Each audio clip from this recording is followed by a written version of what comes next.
সুন্দরবনের দ্বিতীয় দিনের সকালটা শুরু হয়েছিল খুব সুন্দরভাবে। ঘুম ভেঙেছিল সৌম্যজিতের গানের শব্দে। ও নিজের নিয়ম মতন রেওয়াজ করতে বসেছিল, আর নদীর পাড়ের ঠান্ডা ঠান্ডা হাওয়া আর সুন্দরবনের অপ্রাকৃতিক সৌন্দর্য মনটাকে আরও যেন শীতল করে দিয়েছিল। চলুন আজকের যাত্রার গল্প শুরু করা যাক।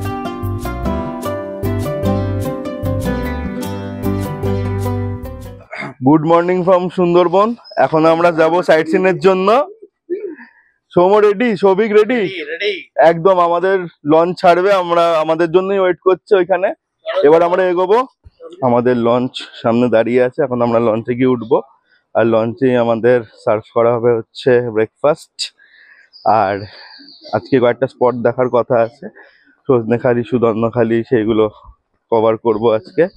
আর সামনে এখানে ডাব খাচ্ছে সবাই।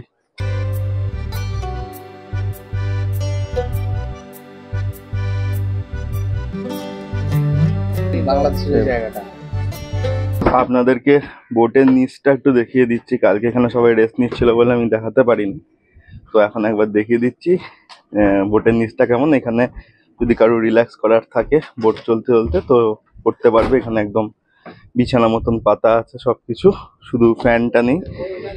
ফ্যানটা থাকলে পুরো জমে যেত। লাইন করা আছে ফ্যানের, কিন্তু ফ্যান নেই। দেখাচ্ছি আমি নিচটা। আর দুপাশে দুটো টয়লেট আছে, একটা ইন্ডিয়ান, একটা কমোড আছে।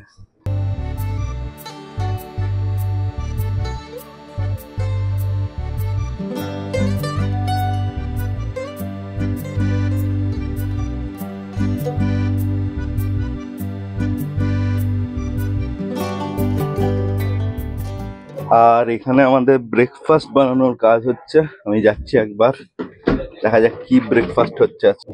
তো কি ব্রেকফাস্ট করছো আজকে? হ্যাঁ, ছোলার ডাল আর কচুরি, মিষ্টি। বাস।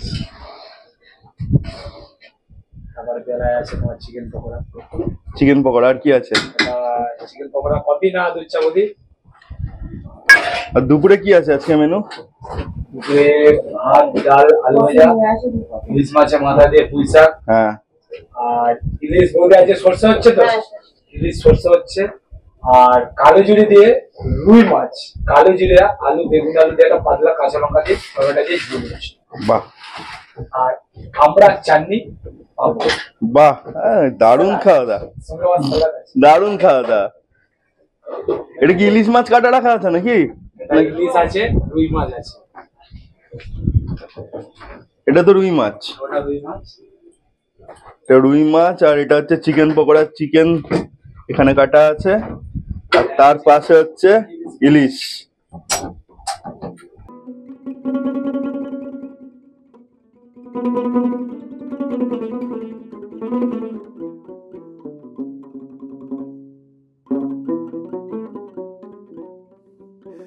ওরে ওরে ওরে ওরে সুন্দরীরা নাওয়ের মাঝি, কোন দিনে সারি বাড়ি নাও আমি যেন জানি মাঝি রে।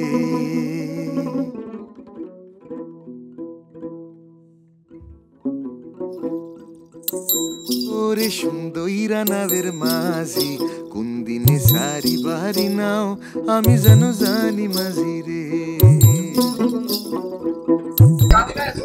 সকালের আর কাটিয়ে খাওয়া দাওয়া শুরু। এই সময় আপনারা দেখতে পাচ্ছেন গরম একটা মনোরম পরিবেশ, তার সঙ্গে লুচি চলে এসছে, গরম গরম ফুলকো ফুলকো, ছোলার ডাল চলে এসছে, একটা ডিম সেদ্ধ চলে এসছে, একটা মিষ্টি চলে এসছে। এখন খাওয়াটা উপভোগ করতে হবে।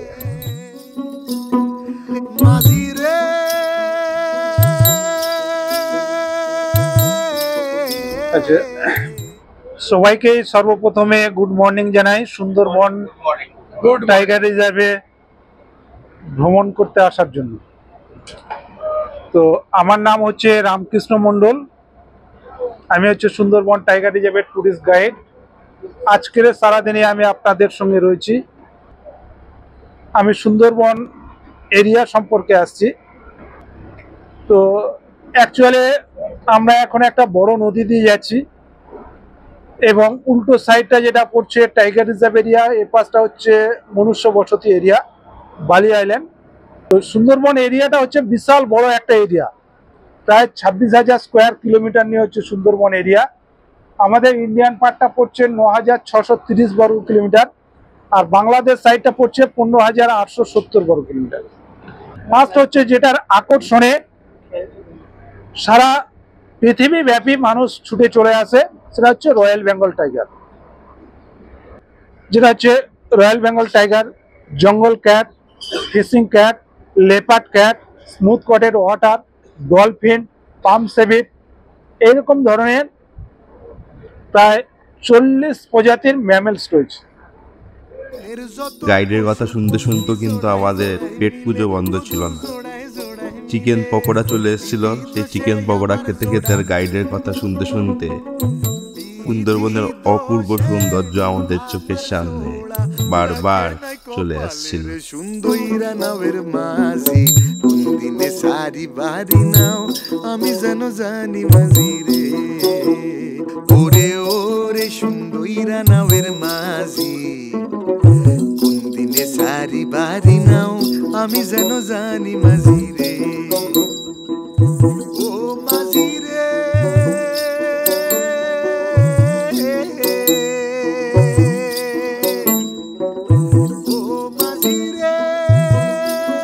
আমরা চলে এসেছি এখন আমাদের প্রথম পয়েন্ট দোবাকিতে। এখানে একটা ক্যানই ওয়ে আছে, সেখান দিয়ে হাঁটছি, দুপাশে বড় জাল করা আছে, যদি পাশ দিয়ে কোনো রকম মানে মানুষ খাঁচায়, বাঘ কিন্তু নিজের রাজত্বে বিরাজমান। একদমই তাই। আর আমরা খাঁচার ভেতর থেকে দেখছি যে বাঘ বা অন্য কোনো জন্তু জানোয়ার দেখা যায় নাকি, আর আমাদের দেখতে আসে নাকি।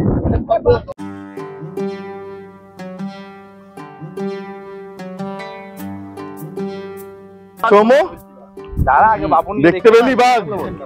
এখন অব্দি দেখা পাইনি, তবে এখন যে জায়গাটা দোবাকি, যে জায়গাটাতে আমরা রয়েছি, সেখানে অনেক চরম সম্ভাবনা রয়েছে। ভীষণ আশাবাদী, একটা চান্সেস যদি থাকে, এবং সবাইকে বলা হচ্ছে যে আপনারা ডান দিক বাদিক লক্ষ্য রাখুন, যেখানে যদি পাওয়া যাবে, অন্তত যদি বাঘের পায়ের ছাপও দেখা যায় একটা টাটকা।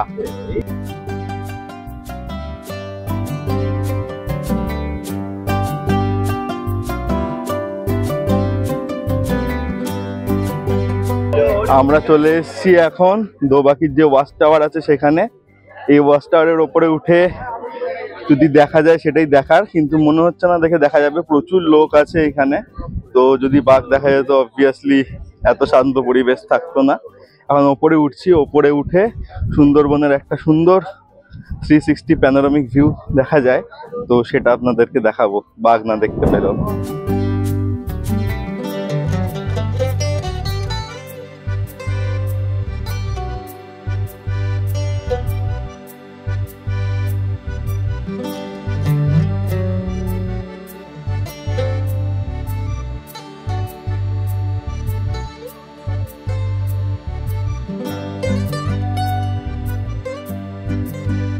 আমরা চলে এসেছি দোবাকি টাওয়ারের ওপরে।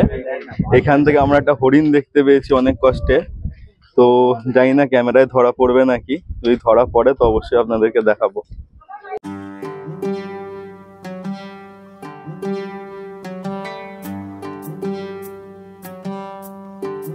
দোবাকি আমাদের কমপ্লিট।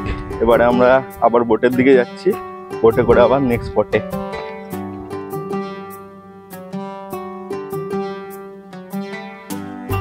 বোটে ফিরে যাওয়ার পথে দেখতে পেলাম বনবিবির এক মন্দির। এই বনবিবিকে পুজো করে সুন্দরবনের স্থানীয় মানুষেরা দক্ষিণ রায়, অর্থাৎ বাঘের হাত থেকে বাঁচার জন্য। আমরা বোটেতে উঠে বসলাম, কিন্তু বাঘ না দেখার এক যন্ত্রণা মনের মধ্যে চেপেছিলই, তাই আমরা গানই গেয়ে ফেললাম একটা সবাই মিলে, একটু মজার ছলে। বাঘের দেখা নাই রে, বাঘের দেখা নাই, বাঘের দেখা নাই রে, বাঘের দেখা নাই, বাঘের দেখা নাই রে, বাঘের দেখা নাই, বাঘের দেখা নাই রে, বাঘের দেখা নাই।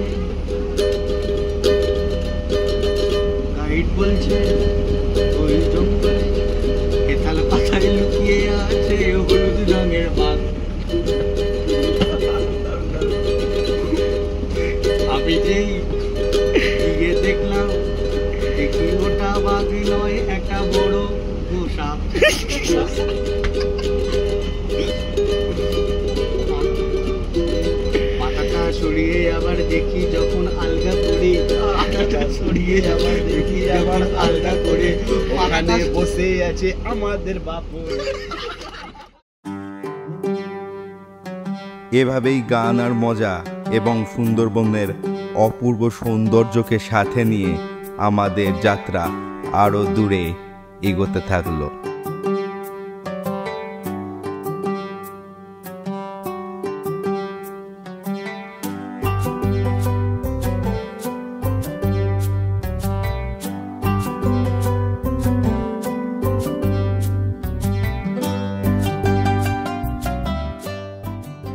আমরা এসে পৌঁছেছি আমাদের সেকেন্ড স্পটে, সেটা হচ্ছে সুধন্যখালি। এটাও একটা স্পট, যদি এখান থেকে কিছু দেখা যায় সেই কারণে আমরা নামলাম। এখানেও টুরিস্টের ভিড় যথারীতি, এখান থেকেও দেখার চান্স কম, যদিও আগের স্পটটা থেকে একটা হরিণ অন্তত দেখতে পেয়েছি।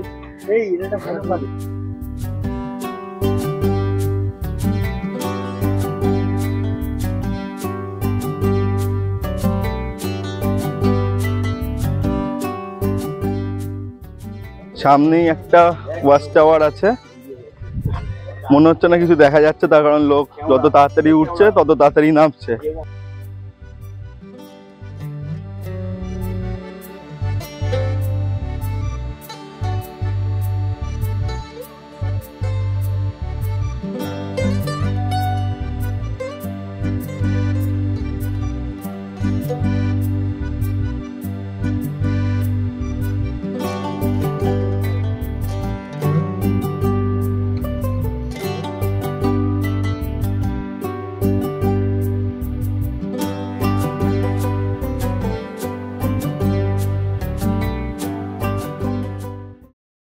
অভিজিৎ দা, বলো, বাঘ তো দেখতে পাওনি এখনো?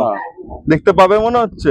প্রত্যাশা আছে, কিন্তু মনে হয় না আমরা বাঘ দেখতে পাবো। অনেকটা কিরকম প্রত্যাশা? যেরকম আছে কিন্তু দেখতে পারবো? অনেকটা সময় অতিক্রান্ত হয়ে গেছে, আর কিছুটা সময় বাকি।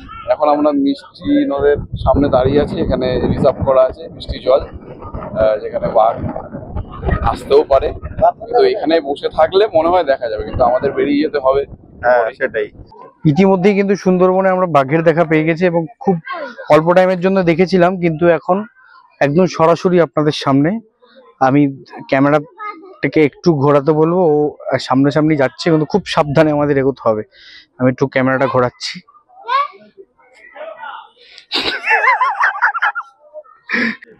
আমাদের সুধন্যখালি ওয়াচ টাওয়ার দেখা কমপ্লিট। এখন আবার বোটের দিকে আবার লাঞ্চ করব, আর একটা স্পটই আছে সজনেখালি, ওটা দেখে আবার হোটেলে ব্যাক।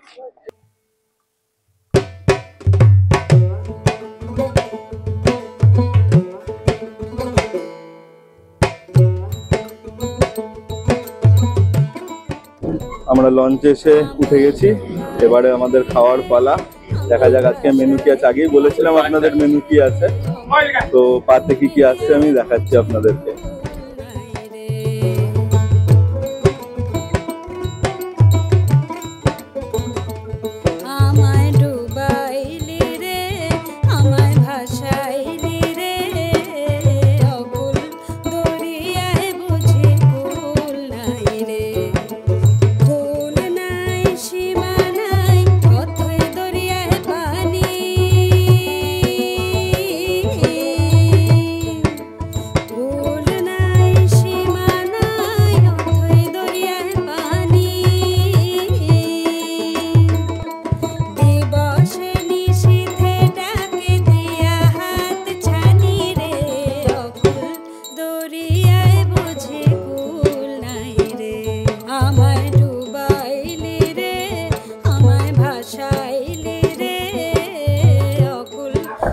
আমরা চলে এসেছি আমাদের লাস্ট পয়েন্ট সজনেখালি স্যাংচুয়ারিতে।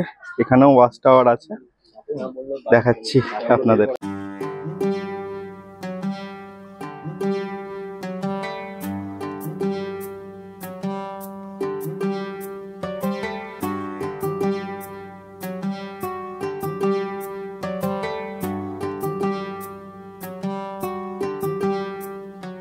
আমি আর কাসিম ভাই আগে চলে এসেছি, কাসিম সবাইকে ডাকছে।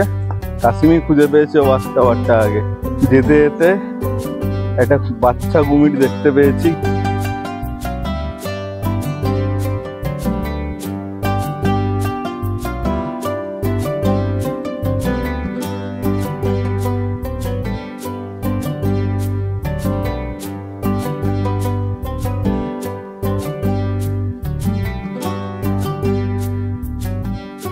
আমরা চলে এসেছি সজনেখালির যে ওয়াচ টাওয়ার আছে তার উপরে। এইমাত্র উঠতে উঠতে হরিণ দেখালাম, দূরে ছিল খানিকটা মোবাইলের ক্যামেরায়, তো সেইভাবে ধরা পড়বে না। তো আমি দেখাচ্ছি এখান থেকে ভিউটা কীরকম। এখানে একদম লোহার গ্রিল আছে, তো সেই কারণে আপনাদের আনইন্টারাপ্টেড ভিউ আমি দেখাতে পারবো না।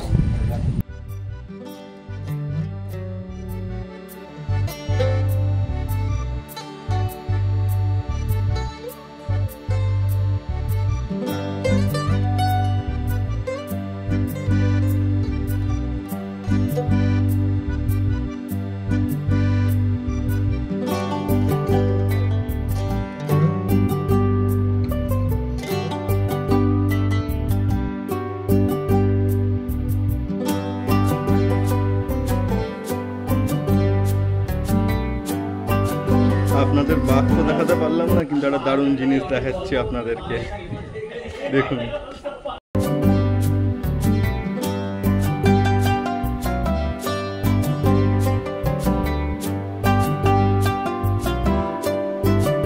হয়ে গেছে আমাদের সজনেখালির পয়েন্ট দেখা। 3টে জায়গায় 3টে ওয়াচ টাওয়ার দেখলাম, এটাই সবচেয়ে বেশি ভালো লাগলো।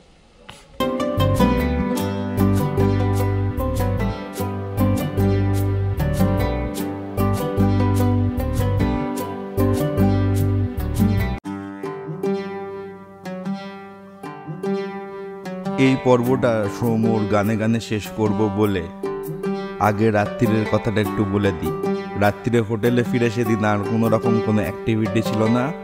রাত্রিরে ভাত এবং খাসির মাংস সহযোগে ডিনার করে পরের দিন আমরা সকালে বেরিয়ে পড়েছিলাম বাড়ির উদ্দেশ্যে। চলুন সৌমুর গানে গানে শেষ করা যাক এই পর্ব। দিল দরিয়ারে তোরে কিসের কথা কই, ওরে মাঝিরে মাঝিরে কথা বাসিস, দৌতুলিয়ারে আমি আশায় আশায় রই, ওরে মাঝিরে মাঝিরে কথা বাসিস।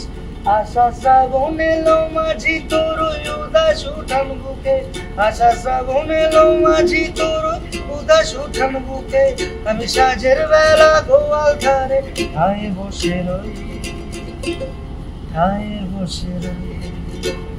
আশা শ্রাবণ এলো মাঝি তোর উদাস উঠান বুকে, আমি সাজের বেলা গোয়াল ধারে ঠায় বসে রই, ঠায় বসে রই। সময় না তোর গানে দুঃখ ঝরে রাতে ময়না রে, ও ময়না রে, সময় না তোর গানে দুঃখ ঝরে রাতে ময়না রে, ও ময়না রে। শিমুল পলাশ গাছের পাকে রোদ আসে আর মোরগ ডাকে, সবার মাঝি ঘরে ফেরে আমার মাঝি নাই, আমার মাঝি নাই।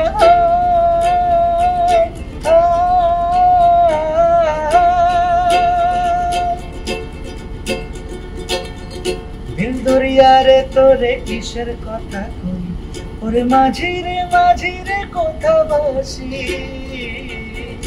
দৌতুলিয়ারে আমি আশায় আশায় রই, ওরে মাঝিরে মাঝিরে কথা বাসিস।